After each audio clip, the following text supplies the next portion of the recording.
औलाद का सुख प्राप्त हुआ था, लेकिन अपनी गरीबी की मजबूरी और बेटी के सपने पूरे करने के लिए वो दोनों काम करते, जिस वजह से सपना को घर में अकेले ही रहना पड़ता था। सपना सारा दिन मिट्टी में खेलती रहती, जिस वजह से एक दिन उसको बुखार आ गया। रेनू जैसे ही काम पर जाने से पहले सपना को गले लगाने के लिए आगे बढ़ती है तो वो देखती है कि वो काफी गर्म है। रेनू उसके माथे पर हाथ लगाती है तो उसका माथा काफी गर्म होता है। हे भगवान, कितना तेज बुखार है मेरी गुड़िया को। अब मैं काम पर कैसे जाऊं? आज तो मालकिन के घर मेहमान आ रहे हैं, अगर नहीं गई तो वो बहुत गुस्सा होगी। फिर भी एक बार फोन करके छुट्टी मांग कर देखती हूँ। फिर वो अपनी मालकिन को फोन लगाती है। हेलो मालकिन, मैं रेनू बोल रही हूँ। दरअसल मेरी बिटिया सपना को बहुत तेज बुखार है, तो क्या आज मैं छुट्टी ले सकती हूँ? देखो रेनू, अगर तुम्हें परमानेंट छुट्टी चाहिए तो साफ साफ कहो। यूँ रोज रोज छुट्टी लेने के लिए नए नए बहाने मत बनाओ। अगर काम पर आना है तो अभी आओ, नहीं तो अपना हिसाब ले जाओ। तुम जैसी काम वाली और भी बहुत मिल जाएंगी। नहीं नहीं मालकिन, मैं अभी आती हूँ, आप मुझे काम से मत निकालो। रेनू सपना का पेट पालने की खातिर उसे दवाई देकर बुखार में तपता छोड़कर काम पर चली जाती है। काम पर पहुंचने के बाद मालकिन उससे पूछती है, क्या सचमुच तेरी बेटी को बुखार है या तेरा छुट्टी का मन था?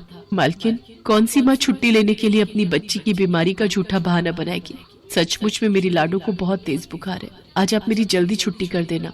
नहीं नहीं, सुबह से मुझे मेरे बेटे रोहन की तबीयत भी कुछ ठीक नहीं लग रही है, तो मुझे उसका ध्यान रखना है। और आज घर में कुछ मेहमान भी आ रहे हैं, तो उनके खाने की तैयारी भी तुम्हें ही करनी है। मेरी भी मजबूरी समझिए मालकिन, मैं काम पर आ तो गई हूँ, पर मेरा मन, मेरा सारा ध्यान मेरी बच्ची की ओर ही है। बस बस, अब रोना बंद करो और साफ सफाई में लग जाओ।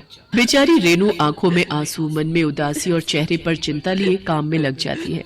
और दूसरी तरफ मालकिन बेड पर बैठी अपने बेटे रोहन को अपनी गोद में लिटाकर टीवी देख रही होती है। ऐसे ही 20 साल बीत जाते हैं। सपना और रोहन दोनों ही बड़े हो गए। जब भी रेनू लोगों के घरों में काम करने जाती तो सपना को बहुत बुरा लगता, इसीलिए वो अपनी पढ़ाई के साथ साथ एक मॉल के शोरूम में सेल्स गर्ल की नौकरी करने लगी। एक दिन रोहन अपने दोस्तों के साथ मॉल में शॉपिंग करने आता है और वो रेनू को पहचान लेता है।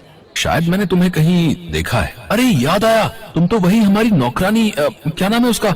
हाँ याद आया, रेनू, उसकी बेटी हो ना? जी वो सर। अरे बस, अब इतना क्या नाटक कर रही है? अच्छा, वैसे तेरी माँ है बहुत मेहनती, सारा काम बड़ी लगन और मेहनत से करती है। वैसे तू यहाँ कपड़े बेचने का काम करती है, चलो बढ़िया है। वैसे भी एक काम वाली के बच्चे इससे ज्यादा कर भी क्या सकते हैं। अच्छा लिसन, अगर तुम्हें कोई काम चाहिए हो तो बस बता देना। वैसे भी तुम्हारी माँ बूढ़ी हो चली है, तो उनके बाद हम तुम्हें काम पर रख लेंगे। रोहन अपने सभी दोस्तों के सामने उसका खूब मजाक उड़ाता है, लेकिन सपना खामोश रहती है। इसके बाद वो वहाँ से चला जाता है। सपना दिन भर नौकरी करती और रात को जागकर पढ़ाई, और उधर रोहन सारा दिन मस्ती करता और रात को दोस्तों के साथ ड्रिंक और पार्टीज। एक दिन रेनू अंजना के घर काम कर रही होती है कि तभी अंजना मेहरा रोहन को कहती है, रोहन, ये सब क्या है? तुम दिन भर दोस्तों के साथ मटर गश्ती करते हो और रात को पार्टी। तुम अपनी स्टडीज पर बिल्कुल भी ध्यान नहीं दे रहे हो। ऐसा कब तक चलेगा बेटा? ओहो मम्मा प्लीज, अब आप फिर से ना लेक्चर देना शुरू मत कर देना। हम अमीर लोग हैं, अमीर, हमारे अपने शौक हैं। अगर हम अभी अपनी लाइफ एंजॉय नहीं करेंगे तो कब करेंगे? और स्टडीज और कमाने के लिए तो सारी उम्र पड़ी है ना, यही तो टाइम है हमारा एंजॉय करने का। और वैसे भी मुझे नौकरी शौकरी में कोई इंटरेस्ट नहीं है, मैं तो अपना बिजनेस करूंगा, बिजनेस। और उसके लिए मुझे आपसे पैसों की जरूरत होगी। अरे इस रेनू की बेटी को देख, दिन रात पढ़ाई भी करती है और साथ में नौकरी करके अपना और अपने परिवार का पेट भी पाल रही है, और अपने माँ बाबा का भी कितना ध्यान रखती है। अम्मा प्लीज यार, मैं कोई काम वाली का बेटा नहीं हूँ, मुझे पैसों की जरूरत है, मुझे पैसे दो। रोहन लड़ झगड़ कर अपनी माँ से पैसे ले जाता है और दिन रात पार्टीज करता है। उधर सपना और भी कड़ी मेहनत करती है, और नतीजा ये हुआ कि वो खुद का एक एप्लीकेशन सॉफ्टवेयर डेवलप करती है जो बाद में एक डिजिटल कंपनी में बदल जाता है। सपना ने लोन लेकर खुद की डिजिटल कंपनी स्टार्ट कर दी और 2 साल के अंदर ही सारा लोन चुकता करने के बाद अपना एक बड़ा सा बंगला, कार और घर में काम करने के लिए नौकर रख लिए। अब तो रेनू और उसके बाबा बस आराम ही करते। वहीं दूसरी तरफ रोहन अपने बिजनेस में खूब पैसे लगाता है, लेकिन काम पर बिल्कुल भी ध्यान न देकर पार्टीज में बिजी रहता है, जिसका नतीजा ये होता है कि उसकी कंपनी घाटे में जाने लगती है और उसको बचाने के लिए वो अपनी माँ से और पैसे मांगता है। माँ मुझे और पैसों की जरूरत है। रोहन, मैं तुझे पहले ही 60 लाख रुपए दे चुकी हूँ। जानता हूँ माँ, लेकिन कंपनी लॉस में जा रही है और उसे पटरी में लाने के लिए हमें और पैसा लगाना होगा।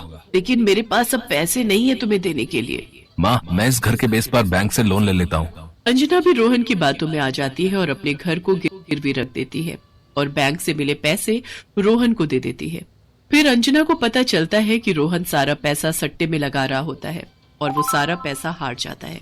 एक दिन रेनू अपनी बेटी के साथ मालकिन के घर आती है।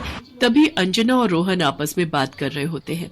मेरी तो कुछ समझ में नहीं आ रहा, अब मैं अपने इस घर को कैसे बचाऊंगी, अब हम बैंक का लोन कैसे भर पाएंगे, तुम्हारे पास तो कोई नौकरी भी नहीं है। रेनू और सपना उनकी सारी बातें सुन लेती है। रेनू अंजना से कहती है, मालकिन ये लीजिए मिठाई, मेरी बेटी की मेहनत की वजह से इसने तो मेरे दिन ही बदल दिए। भगवान किसी को घमंड ना करवाए, क्योंकि सबके दिन एक जैसे नहीं रहते हैं।